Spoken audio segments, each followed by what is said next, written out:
பெரியோர்களே, தாய்மார்களே, நல்லவர்களே, வல்லவர்களே, தம்பிகளே, தங்கைகளே, அவர்களே, இவர்களே, சொந்தங்களே, பந்தங்களே, தமிழக வெற்றி கழகத்தினுடைய நம்பிக்கை நட்சத்திரங்களே, மதிப்பிற்குரிய ஒன்றிய பகுதி வார்டு சகல அணி நிர்வாகி பெருமக்களே, மேடையை அலங்கரித்துக் கொண்டிருக்கக்கூடிய அன்பிற்கினிய சகோதரர் துணை பொதுச் செயலாளர் அருளண்ணா அவர்களே, எனக்கு முன்னால் சோழிங்கநல்லூரில் மீண்டும் ஒரு புயல் போல் பேசி இருக்கிற அன்பு தம்பி லயோலா மணி அவர்களே,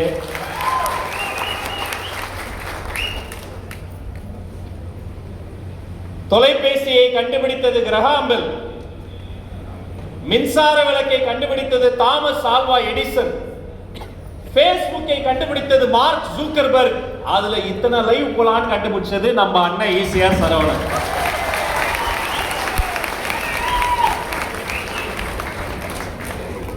தலைமையில் இருந்து கட்டளை வந்தது, ஓடோடி வந்தோம். ஒரு உள்ளக அரங்கம், ஒரு 500 பேர் வருவீங்கன்னு நினைச்ச ஆசையா வந்தோம்.